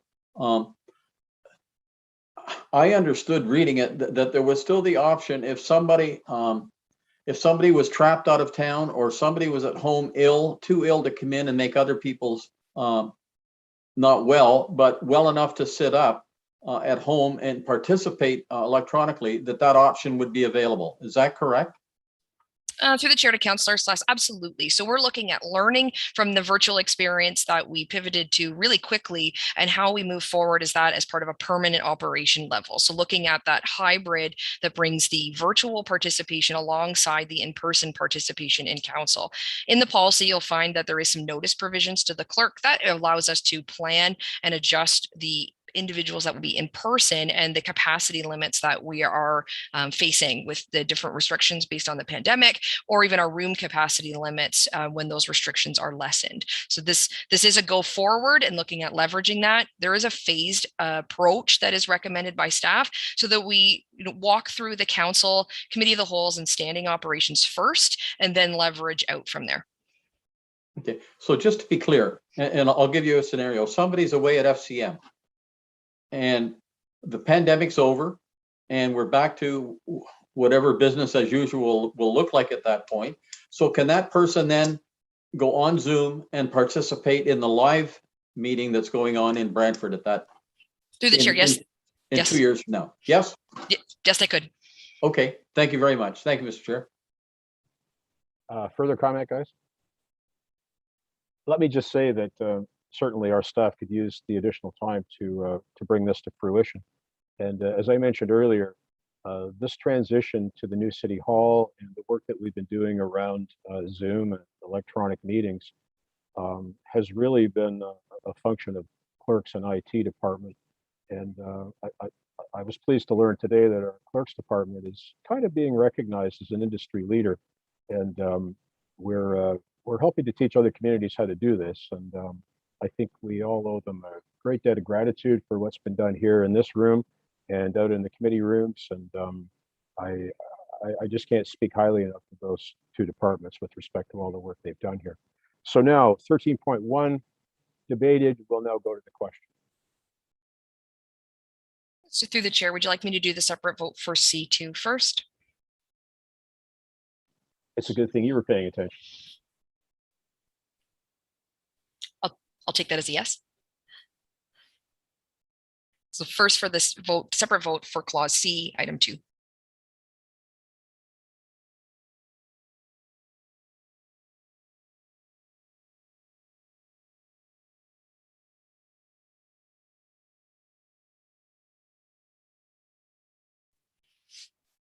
Item 13.1 being council and its committee meeting operations, clause C2 has carried on a recorded vote of 7-2. Those voting in favor, Councillors Vanderstel, Utley, Sless, Acting Mayor McCreary, Councillor Antosky, Ventile, Borkwall. Those opposed, Councillors Martin and Carpenter. Thank you, Tanya. And on the balance.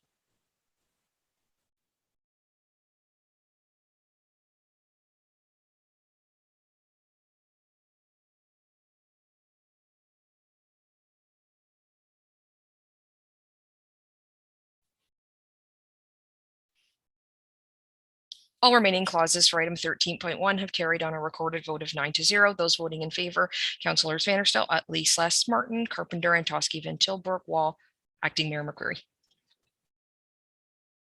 Thank you very much. And now on to 13.2. That's a resolution from a special city council meeting.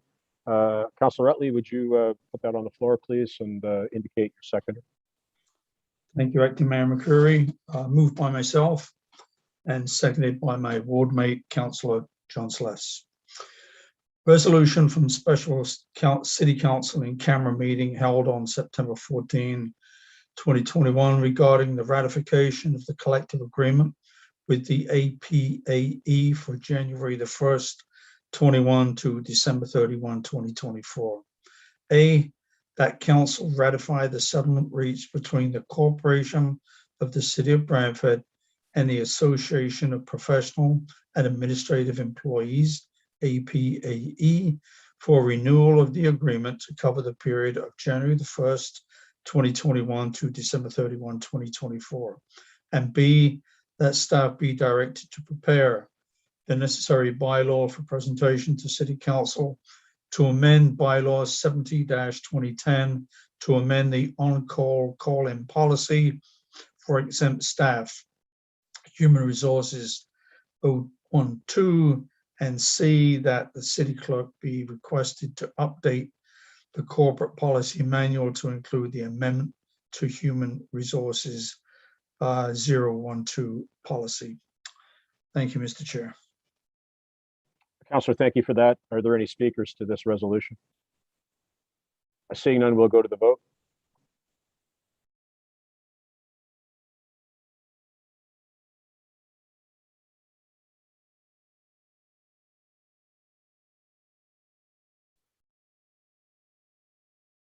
Item 13.2 being the resolution from special city council in camera meeting held on September 14th, 2021 regarding the ratification of the collective agreement with the APAE for January 1, 2021 to December 31st, 2024 has carried on a recorded vote of 9-0. Those voting in favor, Councillors Vanderstel, Utley, Sless, Martin, Carpenter, Antosky, Van Tilburg, Wall, Acting Mayor McCreary.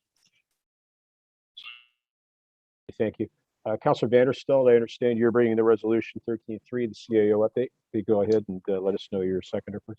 I wish I had a seconder, Mr. Chair. There we go, John Sless, thank you. Councillor Sless, thank you, sir. Moved by myself, seconded by Councillor Sless, that report 2021-611 entitled CAO COVID-19 Emergency Update 09/28/21 be received. Thank you, Mr. Chair. Councillor, thank you very much. Discussion on this item, folks? Seeing none, we'll vote.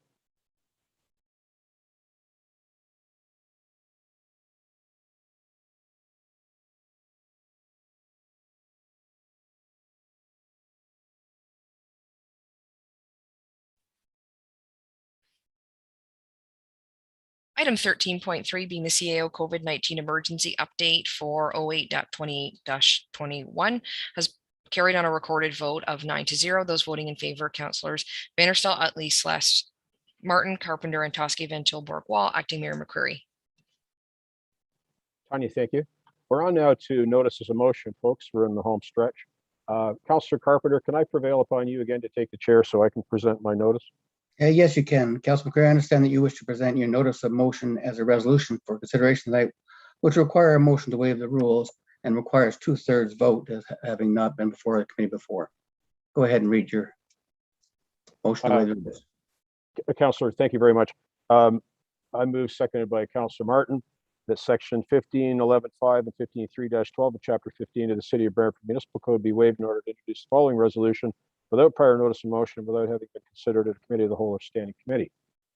14.1, results of the 2021 federal election.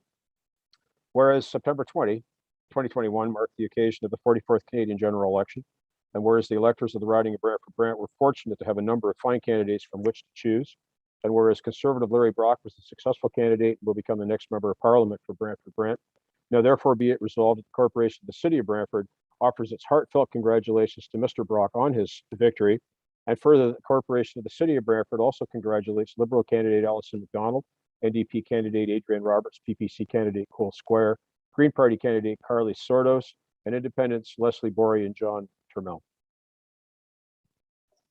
Thank you, Councilor McCurry. Any discussion on the merits of waiving the rules? Seeing none, Madam Clerk, I'll have a call the vote. Requires 2/3.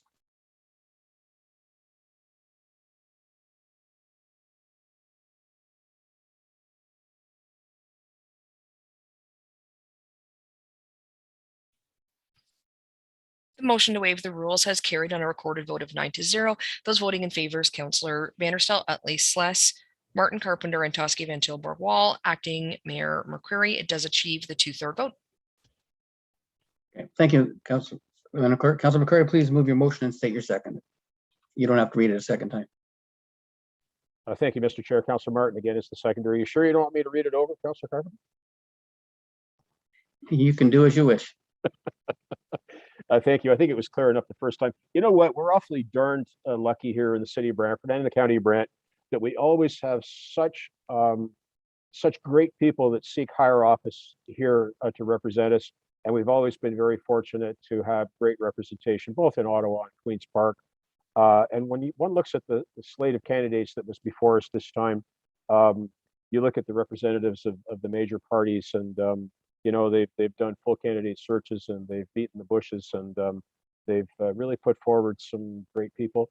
We're fortunate to have had Mr. Brock, not to the exclusion of the other folks, but I've known Mr. Brock for a number of years, and he was the assistant crown here for many years, and he brings some pretty good skills to the table, and he's going to do us very well, I think, as our next member of parliament.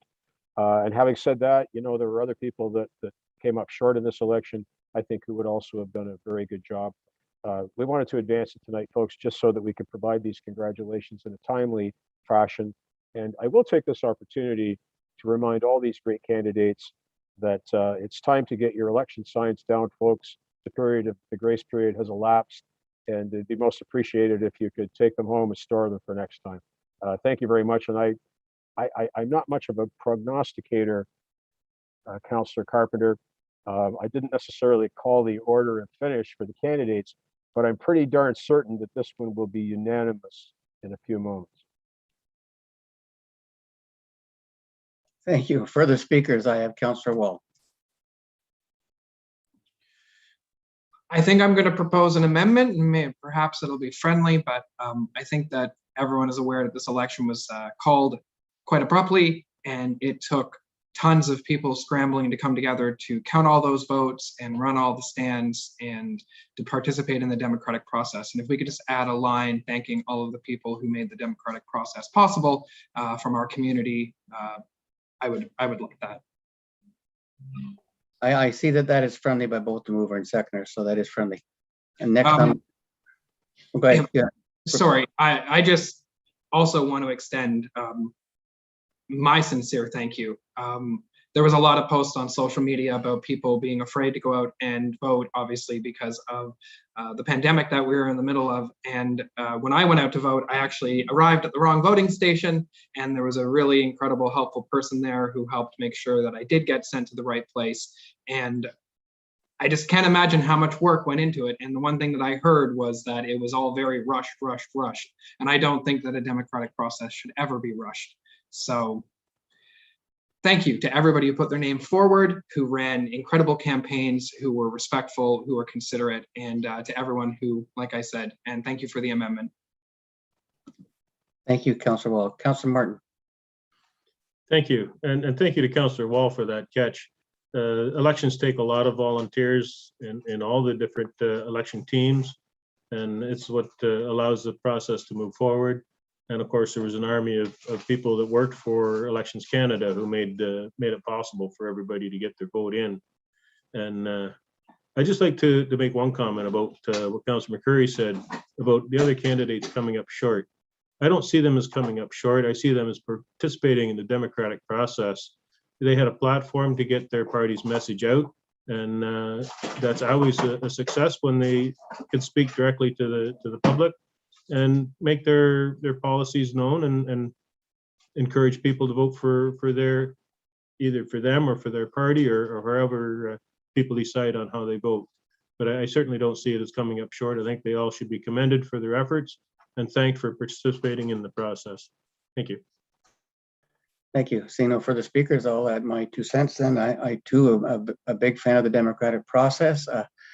I would have preferred if we had a system where you couldn't run for MPP unless you've been a municipal councillor first, and you couldn't run federally unless you've been an MPP first. We might have a better understanding of what municipalities' needs are at both the provincial and federal level then.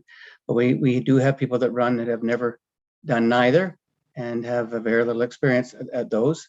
And I would also say that, since 2001, the leaders of the political parties run the system, and the days have been gone since 2001, where the actual member represents the riding in which they are elected in. They must represent the leader. And I think that's where you've seen the vote drop off, because the public is a little disenchanted with that. If gone are the days when we had a representative like the Mackachuk or Blackburn, where they actually represented the constituents, what the constituents' wishes were locally, as opposed to the leader's wishes. But having said that, it is a democratic process. All those entering it enter it, in their hearts, trying to do their best. And we need to make sure we get out and vote, as I did. I voted already, so thank you. Councillor Sless, I see you, your hand up. You can speak, sir. No, I just wanted to, I guess everybody's commenting. I'd like to throw my nickel's worth in. It was so nice to watch an election that nobody thought was rigged. It was nice to see democracy actually working, as it works in the States as well. But over there, they think maybe it doesn't. But I think we showed them that it does. So it was nice to have an unrigged election. Thank you, Mr. Chair. Thank you. Seeing no further speakers, we'll call the question, Madam Clerk.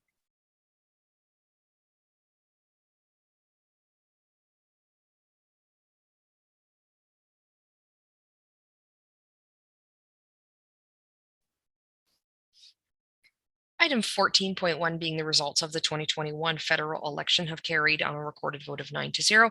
Those voting in favor, Councillors Vanderstel, Utley, Sless, Martin, Carpenter, Antosky, Van Til, Borkwall, Acting Mayor McCreary. Acting Mayor McCreary, I hand the chair back to you, sir. Just acting, Councillor Carpenter, and I want to thank you very much for your assistance in chairing tonight. Much appreciated. Councillor Antosky, I understand you have a notice of motion you'd like to introduce. Title, please, only.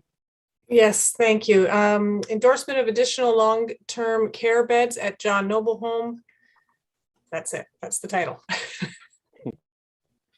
Most excellent. Thank you very much. Now we're going to move on to bylaws. Councillor Antosky, you're going to be moving the motion for first and second reading. Before we do that, if there are members of council who are considering action with respect to separating bylaws, we'll come to that after we've read them through, and we'll act on that for first and second reading. So Councillor Antosky, you're seconder, and then go ahead and take a deep breath, because it's a pretty good list tonight. Yes, thank you, Acting Mayor. I feel like I had the long list last time. I must have made somebody mad. Moved by myself and seconded by Councillor Carpenter. That leave be given to the mover and seconder to introduce the following bylaws for first and second reading. Bylaw number 179, 2021, bylaw to authorize the execution of agreements individually dated and listed on Schedule A attached here to 1, field liaison agreement between the Corporation of the City of Brantford and the Mississaugas of the Credit First Nation. And 2, archaeological monitoring agreement between the City of Brantford and the Six Nations of the Grand River Elected Council. Bylaw 180, 2021, bylaw to amend bylaw 70-2010, being a bylaw to adopt various City of Brantford policies and to create a corporate policy manual. 181-2021, bylaw to adopt the emergency management program, to adopt the emergency response plan, and to repeal bylaw 11-2013. 182-2021, bylaw to amend chapter 554, noise control of the City of Brantford Municipal Code.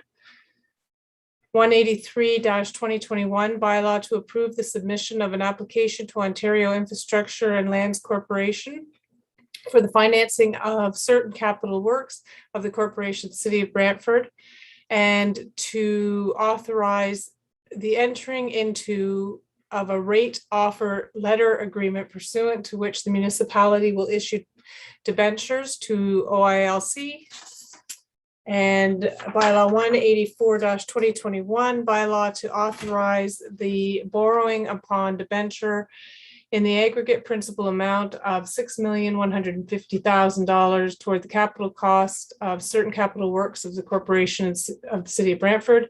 185-2021, bylaw to amend bylaw 37-83, being a bylaw to regulate traffic in the city of Brantford on Driftwood Drive. 186-2021, bylaw to amend bylaw 144-88, being a bylaw to regulate parking in the city of Brantford on Wayne Drive and Willow Drive. 187-2021, bylaw to amend bylaw 37-83, being a bylaw to regulate traffic in the city of Brantford, Morton Avenue. 188-2021, bylaw to amend bylaw 70-2010, being a bylaw to adopt various city of Brantford policies and to create a corporate policy manual by repealing and replacing human resources policy 12. 189-2021, bylaw to amend bylaw 37-83, being a bylaw to regulate traffic in the city of Brantford in Echo Place, various streets, Hamilton Avenue, Rowanwood Avenue. 190-2021, bylaw to amend bylaw 144-88, being a bylaw to regulate parking in the city of Brantford, Ridgewood Drive. 191-2021, bylaw to amend bylaw 37-83, being a bylaw to regulate traffic in the city of Brantford, Longboat Road, Edith Montour Avenue, and Stowe Terrace.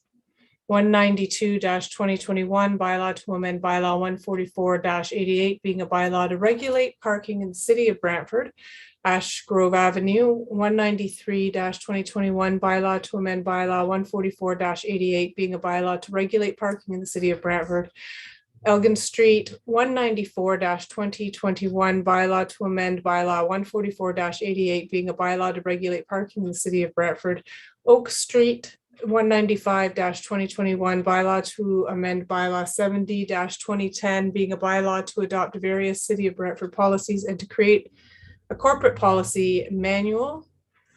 196-2021, bylaw to confirm the proceedings of the Council of the Corporation of the City of Brantford with respect to the meeting held on September 28th, 2021. Thank you, Mr. Chair. Darn good reading, Councillor. Thank you very much for that. Members of committee, are there any of these bylaws that you'd like to have separated? Councillor Van Tilburg. Yes, I'd like to have 193-2021 separated. Thank you, Councillor. Anyone else? Councillor Carpenter. Thank you, Mr. Chair. Bylaw 179 and 196, please, just for separate vote.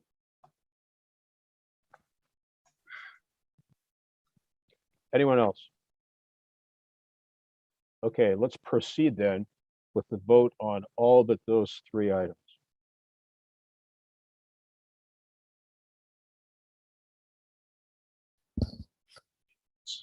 But he wants to refer 193. So I think do the separate vote of 179 and 196.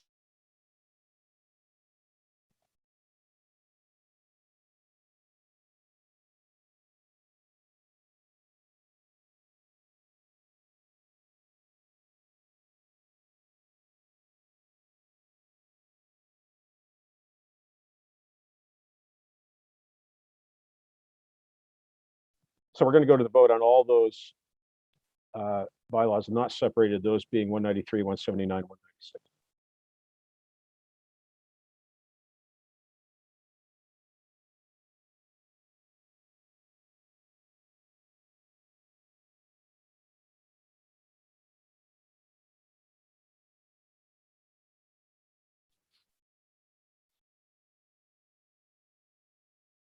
First and second reading of all bylaws not separated for discussion purposes have carried on a recorded vote of 9-0. Those voting in favor, Councillors Vanderstel, Utley, Sless, Martin, Carpenter, Antosky, Van Til, Borkwall, Acting Mayor McCreary. Tanya, thank you very much. Councillor Carpenter, let me ask you, do you want a separate vote on each of those two, or do you want to group them together and vote as a duo? They can be, I just want to know what is the agreement 179-2021, please? You're asking for an overview of the bylaw? Yes, of the agreement. Is there a member of staff that can give us an overview of the bylaw before us tonight? Number 179. I believe through you, Mr. Chair, I believe I spoke to Kim Jolie, and she was prepared to speak to this as much as she could. That's not in camera. Kim? This did arise from an in-camera report, is that correct? Yes. Yes, okay. So Kim, please go ahead and give us what you can. Yes, certainly. So the bylaw 179-2021 is the signing bylaw. It lists 2 agreements that council directed to have placed on the signing bylaw pursuant to an in-camera report that was delivered to Special City Council earlier this month. The titles of the 2 agreements are listed in the bylaw itself. Is the property in question something that we can release? These are monitoring, these are the field liaison agreement and the monitoring, archaeological monitoring agreement with respect to the Arrowdale Park properties. Thank you.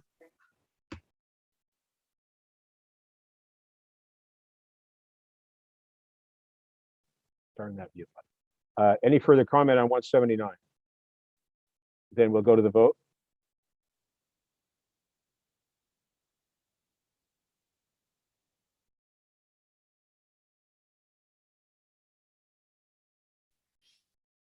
First and read second reading for bylaw 179 has carried on a recorded vote of 8-1. Those voting in favor, Councillors Vanderstel, Utley, Sless, Martin, and Toski, Van Tilborg, Wall, Acting Mayor McCreary. Those opposed, Councillor Carpenter.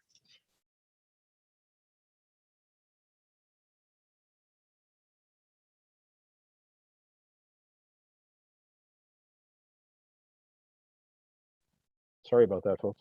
Okay, so let's do the vote on 196. That was the other separation by Councillor Carpenter.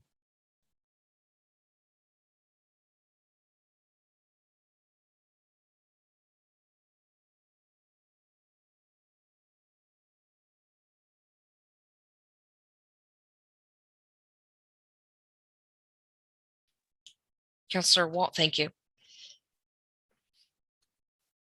The first and second reading of bylaw 196 is carried on a recorded vote of 8-1. Those voting in favor, Councillors Vanderstel, Utley, Sless, Antosky, Van Tilborg, Wall, Acting Mayor McCreary, Councillor Martin. Those opposed, Councillor Carpenter. Thank you, Tanya. Now, Councillor Van Tilburg, I'm going to go to you on the next item, which is 193. Do I understand that you're planning to refer this back to staff for a report? Yes, I'm planning to refer this back to staff for a report on some of the issues that occur regarding the bylaw. And I would also like to have a consultation with the Ward 4 and the Ward 5 councillors. We share the border of this area so that we're working with staff together on the issue. That's super. And I understand the clerk has the wording provided earlier. Yes, they have that wording. I can read it out for you. I have it here. Yeah, let's have another go with that, please. And who's your seconder again? Be Councillor Wall. Thank you. Okay, go ahead.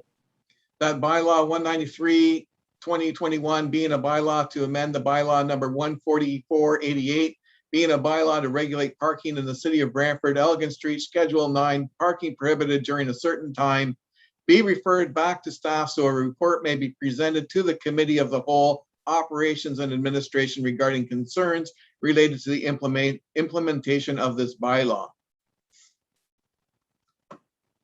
Councillor, thank you very much. Is there any discussion on this referral by members of committee? I see none, so we'll go to the vote on that referral on 193. Sorry, could I just confirm the seconder again, please? Sorry, Councillor Councillor Wall. Thank you.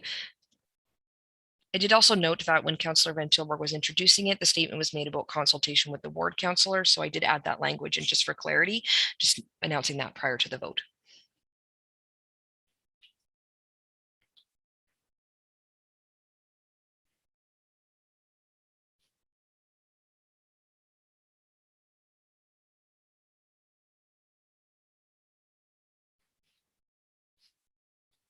The referral of bylaw 193 has carried on a recorded vote of 9-0. Those voting in favor, Councillors Vanderstel, Utley, Sless, Martin, Carpenter, and Toski, Van Til, Borgwall, Acting Mayor McCreary. Tanya, thank you. Councillor Van Tilburg, could you bring forward the third reading resolution, please?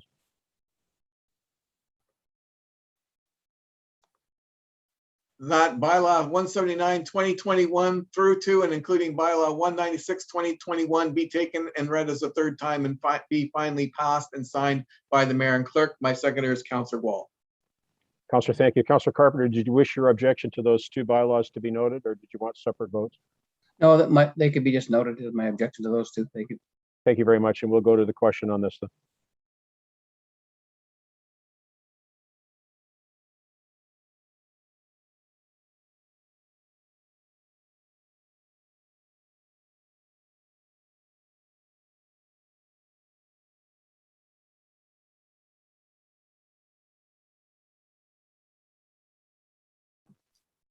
Through the chair, just to clarify, so the third reading of bylaw 193 would not be in the listing because that item was just referred. So the actual motion would read that you have bylaw 179/2021 through to and include 192/2021, and then bylaw 194 up to 196 be taken as read the third time. So just wanted to My apologies for the confusion. Tanya, go ahead, please. My apologies as well, because I didn't miss if one needed to be separated. We're doing all of them together.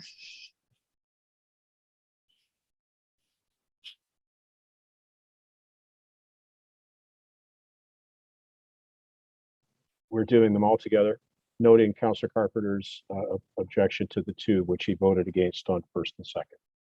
Just to the record, we're not separating the vote.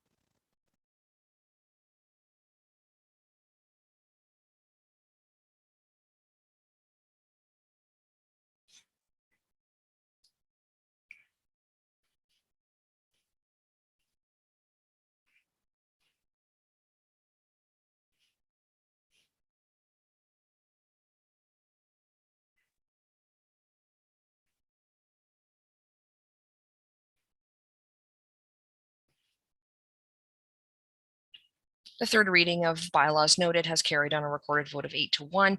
Those voting in favor, Councillors Vanderstel, Utley, Sless, Martin, and Toski, Van Til, Borgwall, Acting Mayor McCreary. Those opposed, Councillor Carpenter.